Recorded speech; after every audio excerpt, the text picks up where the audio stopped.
Hello students, my name is Atulya Kumar, Assistant Professor BBD ITM Lucknow. Today we are going to discuss about our new topic, that is horizontal alignment. Contents for today's topic are we will have an introduction about different horizontal alignment components. So let's start. तो transportation series के last lecture तक हम लोग ने highway element, cross sectional element और highway geometrical design start complete कर चुके थे. अब हम बात करेंगे हॉरिजॉन्टल अलाइनमेंट की. हॉरिजॉन्टल अलाइनमेंट का मतलब होता है कि जब भी हम लोग किसी भी रोड पे ट्रैवल करते, वर्ल्ड के किसी भी रोड पे आप ट्रैवल करेंगे, चाहे वो हाईवे हो, एक्सप्रेसवे हो, स्टेट रोड हो, एमडीआर हो, ओडीआर हो, वीआर रोड हो, उससे कोई फ़र्क नहीं पड़ता. लेकिन आप जब भी किसी भी रोड पे ट्रैवल करते हैं तो किसी भी रोड की जो पूरी की पूरी स्ट्रेच होती है वो स्ट्रेट लाइन में फॉलो नहीं करती है. वो आपको कहीं ना कहीं जाके कर्व महसूस होगा. डिफरेंट रीज़न हो सकते हैं, चाहे कोई ऑब्लिगेटरी पॉइंट हो, या कोई इंपॉर्टेंट मॉन्यूमेंट स्ट्रक्चर्स हो, या कोई रिलीजियस प्लेस हो, या गवर्नमेंट की लैंड वहाँ अवेलेबल ना हो. किसी भी कारण से, किसी भी कंडीशंस के कारण से आपको वहाँ पे कहीं ना कहीं उस रोड को, उस स्ट्रेच को टर्न करना पड़ेगा. आप चाहे ए पॉइंट से बी पॉइंट तक जाएं तो आइडियल केस ही हो सकता है, ए पॉइंट से बी पॉइंट के तक में आइडियल केस ही हो सकता है कि आप इस डिस्टेंस पे स्ट्रेटली ट्रैवर्स करोगे. ऐसा जो कंडीशन है वो नेक्स्ट टू इम्पॉसिबल है. आपको कहीं ना कहीं अपने रोड को कर्व करना पड़ेगा. कहीं ना कहीं हमें अपने रोड को, कहीं ना कहीं अपने रोड को हमें कर्व करना पड़ेगा. कुछ इस हिसाब से कहीं ना कहीं कर्व करना पड़ेगा. तो जब हम ये कर्व करते हैं, जब ये कर्व करते हैं, इसको हम लोग बोलते हैं हॉरिजॉन्टल कर्व. इस चीज़ को हम लोग बोलते हैं हॉरिजॉन्टल कर्व. और जिसके इसी चीज़ को, इसका मतलब क्या हुआ कि जब भी हम अपने रोड के डायरेक्शन को चेंज करेंगे, जब भी हम अपने रोड के डायरेक्शन को चेंज करेंगे तो उसकी, इसका मतलब इसमें चेंज किस में हो रहा है, इसको बोल सकते हैं हम हॉरिजॉन्टल अलाइनमेंट का चेंज. इसको हम लोग क्या बोल सकते हैं, इसको हम लोग बोल सकते हैं हॉरिजॉन्टल अलाइनमेंट का चेंज. इसको बोल सकते हैं हॉरिजॉन्टल अलाइनमेंट का चेंज. हॉरिजॉन्टल अलाइनमेंट का चेंज किस लिए, क्योंकि अलाइनमेंट तो ओरिजिनली में ऐसा होना चाहिए था, आइडियल केस था हमारा. लेकिन ऑब्लिगेटरी पॉइंट, कोई या रिलीजियस प्लेस हो, या कोई इंपॉर्टेंट गवर्नमेंट स्ट्रक्चर्स हो, या इंपॉर्टेंट मॉन्यूमेंट्स हो, ओल्ड मॉन्यूमेंट्स हो, तो इसके कारण से क्या हुआ कि इसके अलाइनमेंट में हमने चेंज कर दिया, जिसके कारण से हमारे रोड की जो डायरेक्शन थी वो चेंज हो गई है. अब ये हमें इधर जाके कुछ इधर से ट्रैवल करना है और फिर इधर से इस तरीके से ट्रैवल करना पड़ेगा. इतनी स्टिप तो नहीं, लेकिन आगे जाके फिर और कर्व लेके फिर आप इसी रोड पे आगे जाके आज जुड़ सकते हैं. तो इसको हम लोग बोलते हैं चेंज इन हॉरिजॉन्टल अलाइनमेंट. तो हॉरिजॉन्टल अलाइनमेंट का जब भी हम डिज़ाइन करेंगे, जब भी हॉरिजॉन्टल अलाइनमेंट की हमें डिज़ाइन करनी होती है, तो कुछ एक इंपॉर्टेंट फैक्टर होते हैं जो कि हमें कंसीडर करना पड़ता है. कुछ एक इंपॉर्टेंट फैक्टर होता है जो कि हमें कंसीडर करना होता है. तो सबसे पहला इंपॉर्टेंट फैक्टर होता है design speed. Next important factor होता है, हम जो ये कर्व प्रोवाइड कर रहे थे, इस स्ट्रेच पे जो हम कर्व प्रोवाइड कर रहे थे, इस कर्व का रेडियस कितना होगा, रेडियस ऑफ सर्कुलर कर्व. दूसरा होता है कि जब हम ये चेंज कर रहे हैं तो हम अचानक से इसे चेंज नहीं करेंगे.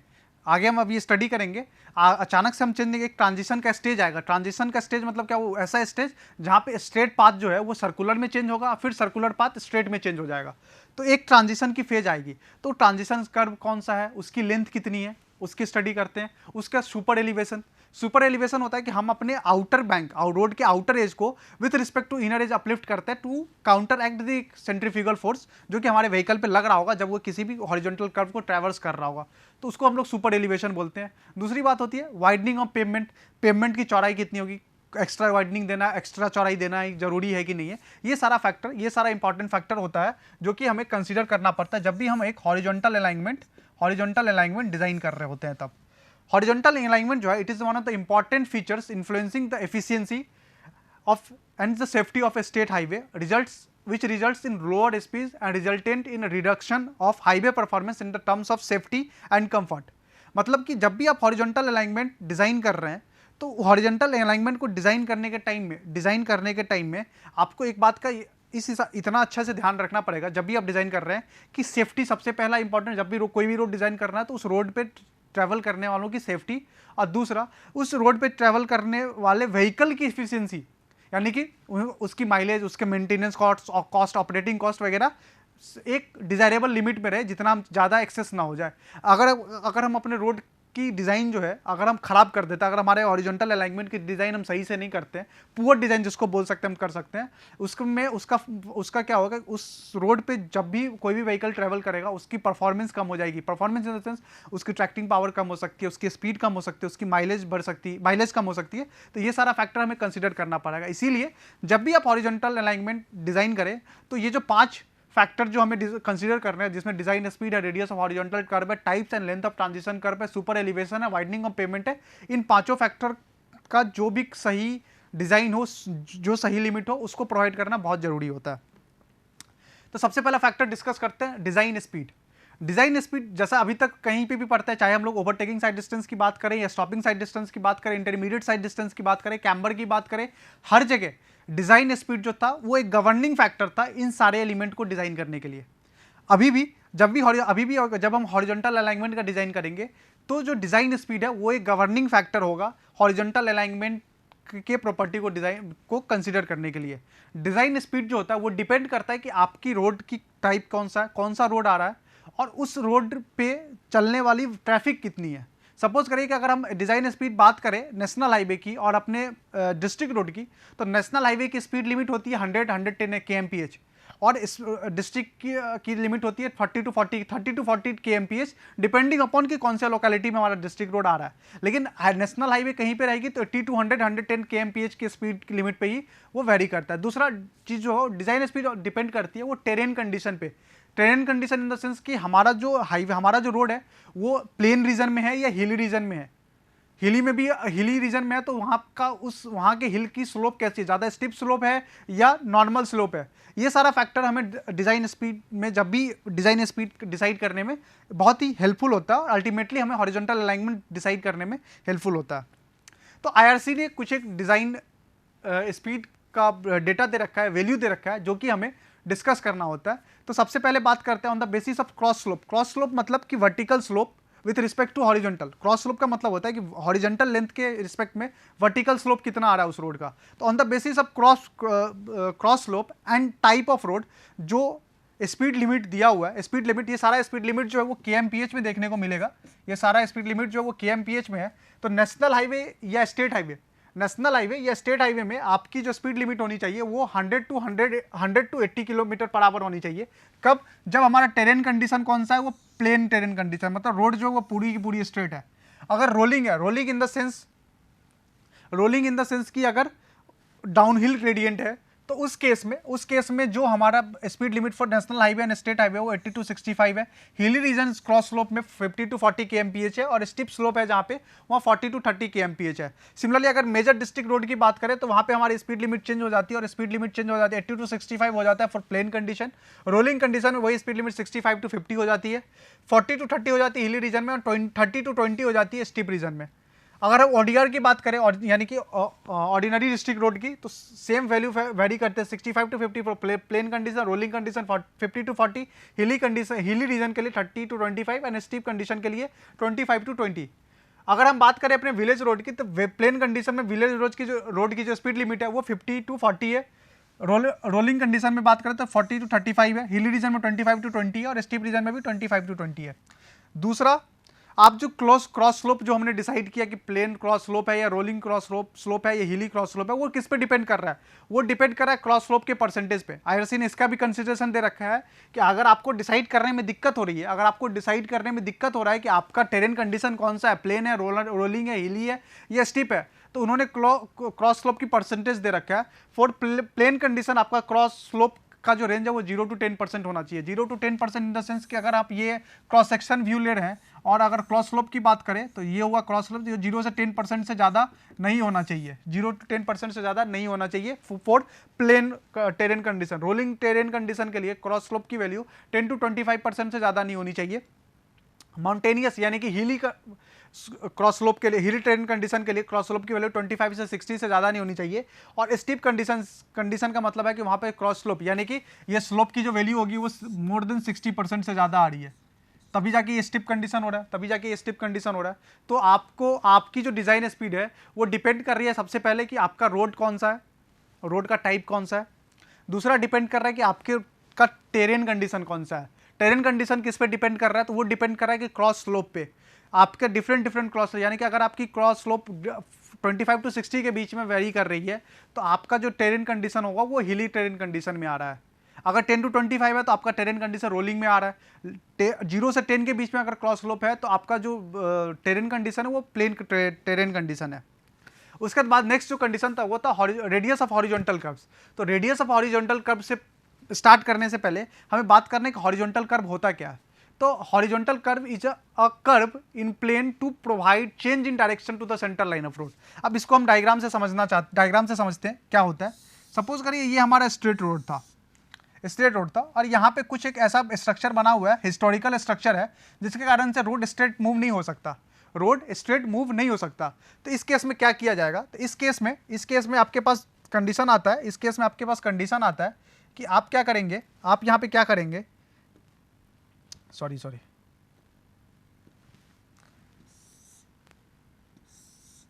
यहाँ पे हमारे पास एक स्ट्रक्चर था और ये हमारा रोड जो अलाइनमेंट है ये आगे से मूव नहीं कर पाएगा।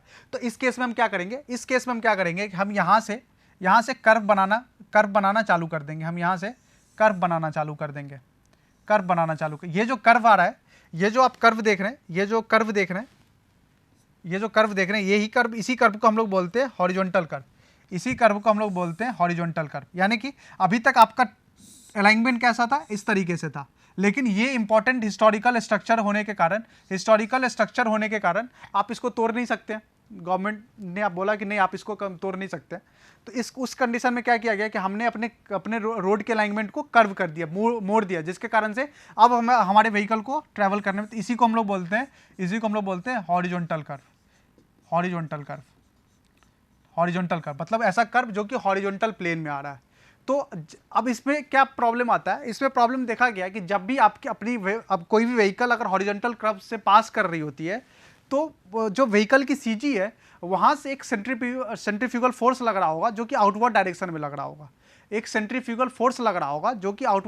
यानी कि उसका क्या मतलब है कि जब भी आप इस रोड पर ट्रैवल कर रहे होंगे और ये आपकी व्हीकल है, तो एक आउटवर्ड डायरेक्शन में एक सेंट्रीफ्यूगल फोर्स लग रहा होगा जो कि उस व्हीकल को toward the edge of the road ले जाना चाह रहा होगा, जो कि एक सेफ कंडीशन नहीं है। तो इस सेंट्रीफ्यूगल फोर्स को रेसिस्ट कौन कर रहा होगा, तो इस सेंट्रीफ्यूगल फोर्स को रेसिस्ट कर रहा होगा लेटरल फ्रिक्शन रेसिस्ट कर रहा होगा इस सेंट्रीफ्यूगल फोर्स को लेटरल फ्रिक्शन रेसिस्ट कर रहा होगा। ये फ्रिक्शन किसकी वजह से आ रही है, ये फ्रिक्शन आ रही है पेवमेंट और टायर की वजह से, पेवमेंट और टायर की वजह से ये फ्रिक्शन आ रही है। ठीक है, तो सेंट्रीफ्यूगल का जो फॉर्मूला होता है, फिजिक्स बचपन 11th-12th में हम लोगों ने फिजिक्स में पढ़ा था कि सेंट्रीफ्यूगल फोर्स को अगर हम पी से रिप्रेजेंट करते हैं तो इसका फॉर्मूला होता था m/v²/r, जहां पे m होता था मास ऑफ बॉडी, b होता था वेलोसिटी, r होता था जो भी सर्कुलर पाथ में मूव कर रहा है उस पाथ का जो रेडियस होगा, यानी कि p = mv²/r। ओके, तो हमारे पास जो सेंट्रीफ्यूगल फोर्स होगा वो ये उसका कंडीशन कुछ इस तरीके से बन रहा होगा। सपोज करिए कि ये हमारा क्रॉस सेक्शन व्यू है हमारे हॉरिजॉन्टल कर्व का, और ये व्हीकल जो है ये इस डायरेक्शन में मूव कर रही है, टुवर्ड द बोर्ड के अंदर के डायरेक्शन में मूव कर रही है। इसका मतलब मूव कर रही है टुवर्ड्स द बोर्ड, मतलब कुछ इस तरीके से कंडीशन होगा, आ रहा होगा कि इस तरीके से आपका कर्व था और आपकी व्हीकल अंदर की तरफ मूव कर रही है, मतलब इस डायरेक्शन में अंदर की तरफ मूव कर रही है। ये हमारा जो है ये आउटर एज हो जा रहा है, ये जो है इनर एज हो जा रहा है। तो मैंने अभी जस्ट बताया था कि जब भी कोई व्हीकल एक हॉरिजॉन्टल कर्व में मूव कर रहा होगा तो इस व्हीकल पे एक सेंट्रीफ्यूगल फोर्स आउटवर्ड डायरेक्शन में लग रहा होगा, जिसकी वैल्यू क्या होती है, P = mv²/r होती है। तो अगर हम P = mv²/r करते हैं और m = हमें पता होता है, हम लिख सकते हैं W/g, यानी कि P = लिख सकते हैं WV²/gr।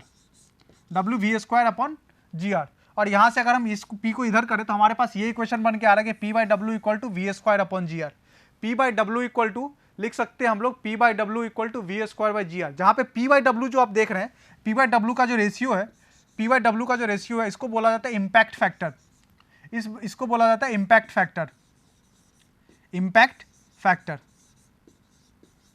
और V क्या है, V है वेलोसिटी ऑफ व्हीकल, और R क्या है, रेडियस ऑफ कर्व, G क्या है, एक्सेलरेशन ड्यू टू ग्रेविटी।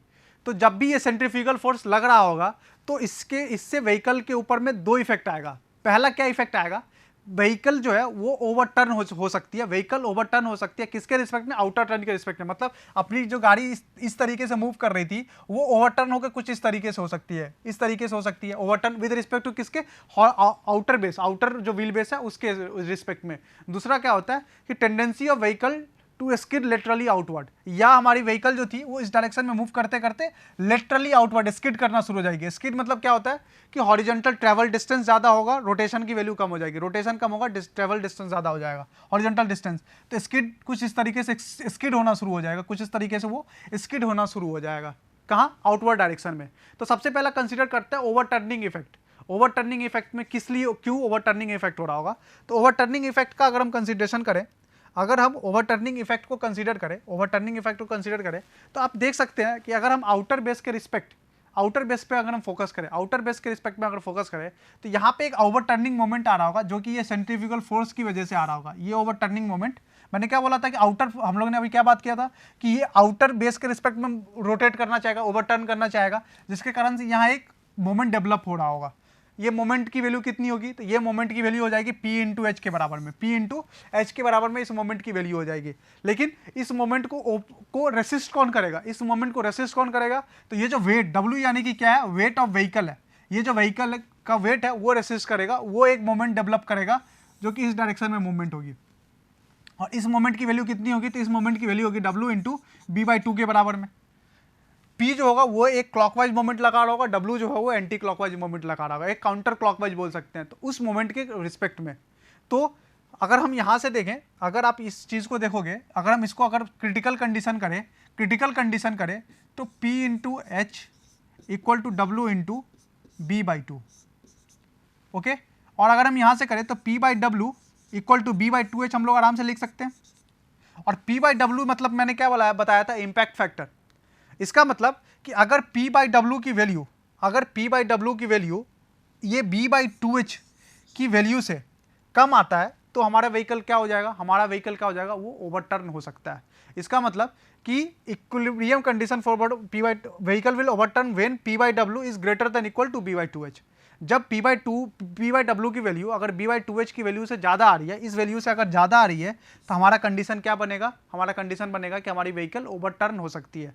तो ये था ओवरटर्निंग इफेक्ट कि P जो था वो P जो है एक क्लॉकवाइज मोमेंट लगा रहा होगा और W जो है वो एंटी क्लॉकवाइज मोमेंट लगा रहा होगा। तो इन दोनों के रिलेशन से हम इस कंडीशन में पहुंचे कि अगर P/W की वैल्यू अगर ग्रेटर देन B/2H आ रही है, तो हमारी जो व्हीकल है वो ओवरटर्निंग के लिए सस्पेक्टिबल है या ज़्यादा प्रोन है। नेक्स्ट बात करते हैं ट्रांसवर्स स्किडिंग इफेक्ट, जो कि नेक्स्ट फेनोमेना था due to centrifugal force. Transverse effect में सिंस हमारा जो सेंट्रीफ्यूगल फोर्स है वो व्हीकल को पुश करना चाहेगा आउटवर्ड डायरेक्शन में, इस डायरेक्शन में व्हीकल को पुश करना चाहेगा, इस आउटवर्ड डायरेक्शन में, ओके। तो इस पुश के कारण से एक नीचे में फ्रिक्शन डेवलप हो रहा होगा। ये नीचे में आप देख सकते हैं यहाँ एक फ्रिक्शन डेवलप हो रहा है, इस पुश, ये ट्रांसवर्स डायरेक्शन में पुश हो रहा है, तो जैसे ही ये स्किड कर रहा होगा तो स्किड के रिस्पेक्ट में यहाँ एक फ्रिक्शन डेवलप हो रहा होगा। और इस फ्रिक्शन की वैल्यू कितनी हो जाएगी, तो फ्रिक्शन की वैल्यू में पता है कि F equal to normal force मेरा कितना हो जाएगा, W, यानी कि फ्रिक्शन की वैल्यू कितनी हो जाएगी, P equal to F into W, P equal to F into W, P equal to F into W हो जाएगा। तो अगर आप क्रिटिकल कंडीशन की बात करें, तो P यानी कि critical condition P/W equal to F हो जाता है। इसका मतलब अगर P/W की वैल्यू अगर F से ज़्यादा आ रही है, अगर P/W की वैल्यू F से ज़्यादा आ रही है, इसका मतलब क्या है, इसका मतलब है कि हमारा जो व्हीकल है, हमारी जो गाड़ी है वो आउटवर्ड डायरेक्शन में स्किड करना शुरू हो जाएगी अगर P/W की value coefficient of lateral friction से ज़्यादा आ रहा है तो अगर आपके पास अब तीन कंडीशन है। पहला क्या कंडीशन है कि अगर आपको ओवरटर्निंग बचाना है, तो किसी भी केस में P/W should be less than B/2H होना चाहिए, पहला। अगर आपको अपनी व्हीकल को ओवरटर्न होने से बचाना है तो इम्पैक्ट फैक्टर की वैल्यू B/2H से कम होना चाहिए। नेक्स्ट, अगर आपको सिर्फ स्किडिंग बचाना है तो इम्पैक्ट फैक्टर की value coefficient of lateral friction से कम होना चाहिए, P/W should be less than F। अगर आपको दोनों में अपनी व्हीकल को सेव करना है, यानी कि आपको कंप्लीट सेफ्टी कंडीशन चाहिए होगा, तो उस केस में आपकी जो P/W की जो वैल्यू आएगी, that should be minimum of B/2H and F। अगर आपको कंप्लीट सेफ्टी कंडीशन चाहिए तो उस केस में P/W should must be less than किसके, मिनिमम ऑफ किसके, minimum of B/2H and F। इन दोनों में से जो भी वैल्यू आप कैलकुलेट करके निकालेंगे और उसमें जो सबसे कम वैल्यू रहेगी, वो वैल्यू हमें चाहिए होगा for complete safety condition, okay. Next बात करते हैं अब एक्स्ट्रा वाइडनिंग की। एक्स्ट्रा वाइडनिंग क्या होता है, तो बेसिकली हम होता क्या है ना कि जब भी हम एक हॉरिजॉन्टल कर्व पे ट्रैवल करते हैं तो हमारी जो व्हीकल होती है और व्हीकल को जो ड्राइवर होता है, दोनों कंडीशन की बात करते हैं। तो पहला अगर सपोज करें कि हमारा जो व्हीकल है उसका जो व्हील बेस है, उसकी जो एक्सल है वो रिजिड एक्सल होती है। रिजिड एक्सल का मतलब क्या होता है, कि आप जब भी इसमें ट्रैवल करेंगे और आप सपोज करिए इस तरीके से ट्रैवल कर रहे हैं और आपकी व्हीकल कुछ इस तरीके से है, तो आप अगर इस डायरेक्शन के इधर मुड़ना चाह रहे होंगे, ये इस डायरेक्शन से मुड़ना चाह रहे होंगे, तो आप अपने व्हीकल के टायर को इस तरीके से मोड़ना चाह रहे होंगे। आपकी जो फ्रंट एक्सल के जो टायर रहेंगे वो इस डायरेक्शन में मोड़ना चाहेंगे, लेकिन ये जो व्हील बेस है ये रिजिड होने के कारण ये आउटर की तरफ ही जाना चाहेगा। जो रेयर टायर है ये इसी डायरेक्शन में जाना चाहेगा, क्योंकि फ्लेक्सिबल था नहीं, फ्लेक्सिबल था नहीं कि हम जिधर मोड़ना चाहें उस डायरेक्शन में मुड़ जाए, ये तो इस डायरेक्शन में मुड़ना चाह रहा होगा। इसीलिए आप देख रहे हो जब भी रोड पे जो मार्क होती है अपने टायर की, वो कभी भी एक दूसरे के पैरेलल में कर्व पे नहीं मिलता। जहाँ जैसे ही हम अपनी गाड़ी को टर्न कर रहे होंगे, हल्का भी टर्न करेंगे तो जो पैरेलल मार्क होना चाहिए, सेम लेंथ पे मार्क्स होना चाहिए, वो शिफ्ट हो गए थोड़ा कुछ दूरी पे चला जाता है due to rigidity of wheel base. तो ये जो व्हील बेस की रिजिडिटी है जिसके कारण से ये जो हमारा टायर है ये आउटवर्ड डायरेक्शन में मूव कर रहा, आउटवर्ड डायरेक्शन में जा रहा होगा। इसके इस कंडीशन को, इस फेनोमेना को हम लोग बोलते हैं ऑफ ट्रैकिंग। इससे रेसिस्ट करने के लिए दूसरा क्या कंडीशन होता है कि ड्राइवर हमेशा चाहता है कि वो अपनी सेफ्टी, ड्राइवर एक किसी भी व्हीकल का जो ड्राइवर होगा वो अपनी सेफ्टी चाहेगा। तो अगर हम एक्स्ट्रा वाइडनिंग इसलिए भी जरूरत है एक्स्ट्रा वाइडनिंग कि सामने से जो कोई व्हीकल आ रहा होगा वो व्हीकल, उसको इनकमिंग ट्रैफिक, इधर से जाने वाले आउटगोइंग ट्रैफिक को पता नहीं चल रहा होगा, तो वो थोड़ा सा एज पे जाके देखना चाहता है कि उधर से कोई व्हीकल आ रहा है कि नहीं आ रहा, रोड के एज पे जाके देखना चाह रहा है कि उधर से कोई व्हीकल आ रहा है कि नहीं आ रहा। उसके लिए भी उसे एक्स्ट्रा वाइडनिंग चाहिए। दूसरा, जब भी वो ओवरटेक कर रहा होगा, ओवरटेक अगर वो कर रहा होगा तो ओवरटेक करने के लिए भी उसे एक्स्ट्रा स्पेस चाहिए होगा कि वो सेफली ओवरटेक कर पाए। तो ये चार फैक्टर जो थे ये इंपॉर्टेंट फैक्टर थे जो कि हमें एक्स्ट्रा वाइडनिंग के टाइम में कंसीडर करना पड़ता है। तो एक्स्ट्रा वाइडनिंग क्या होता है? एक्स्ट्रा वाइडनिंग बेसिकली होता है कि additional width of carriage way, road का जो विथ था, जो ओरिजिनल विथ होना चाहिए था, उससे जब हम एक्स्ट्रा विथ प्रोवाइड कर रहे हैं उसको हम लोग बोलते हैं एक्स्ट्रा वाइडनिंग।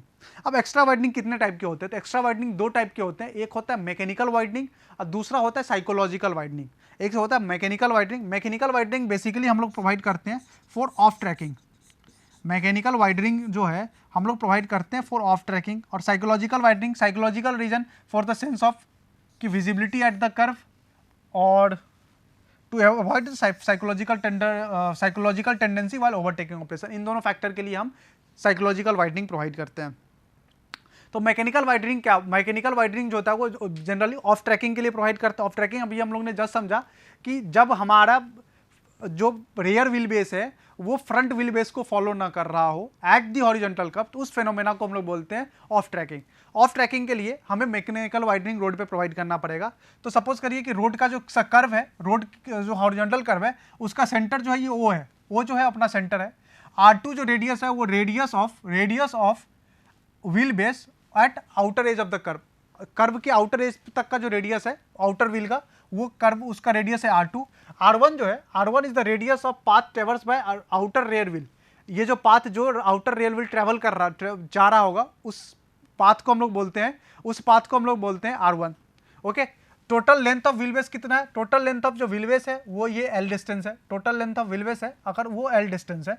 तो अगर हम बात करें मैकेनिकल वाइडनिंग की, तो मैकेनिकल वाइडनिंग जो होता है वो ये डिस्टेंस होता है, ये डिस्टेंस जो है AC डिस्टेंस जो है वो मैकेनिकल वाइडनिंग है। और AC डिस्टेंस इक्वल टू हम क्या करेंगे? तो AC डिस्टेंस इक्वल टू हम लोग आराम से लिख सकते हैं, OB, AC distance equal to हम लोग लिख सकते हैं OB माइनस ऑफ OA।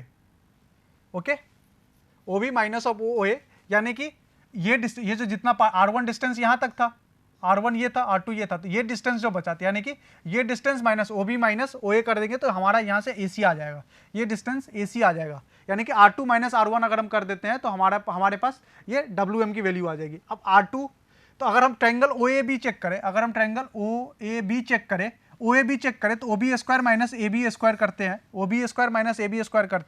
तो OA स्क्वायर की वैल्यू कितनी है? R1 square. OB स्क्वायर की वैल्यू कितनी? R2 square.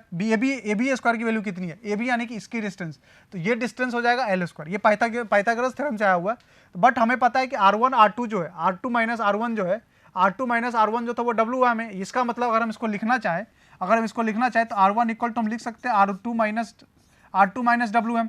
R1 equal to लिख सकते हैं R2 माइनस W1। तो जब हम R1 की इक्वेशन में इस वैल्यू को पुट करें और जब हम इस इक्वेशन को सॉल्व करें तो हमारे पास WM की वैल्यू आती है NL स्क्वायर अपॉन 2R, जहाँ पे N जो था वो कितने नंबर ऑफ ट्रैफिक लेन है, और R जो है वो रेडियस ऑफ कर्व है, L जो है वो लेंथ ऑफ एक्सेल है, वो उसकी डिस्टेंस जो L है। उसका साइकोलॉजिकल वाइडनिंग की बात करें, साइकोलॉजिकल वाइडनिंग प्रोवाइड हम किस लिए कर रहे हैं? साइकोलॉजिकल वाइडनिंग सबसे पहले प्रोवाइड कर रहे हैं साइकोलॉजिकल रीजन के लिए। क्यों? क्योंकि ड्राइवर जो है उसको अपनी सेफ्टी हमेशा देखता है। पहला सेफ्टी किस लिए कि इनकमिंग व्हीकल है, इनकमिंग ट्रैफिक उस डायरेक्शन से जो भी ट्रैफिक आ रहा है वो ट्रैफिक उसे दिखना चाहिए ऑब्जर्व करने के लिए। कुछ एक्स्ट्रा स्पेस हमेशा अवेलेबल होना चाहिए, कुछ एक्स्ट्रा स्पेस उसके पास हमेशा अवेलेबल होना चाहिए। किसके लिए? ओवरटेकिंग करने के लिए और क्रॉसिंग करने के लिए।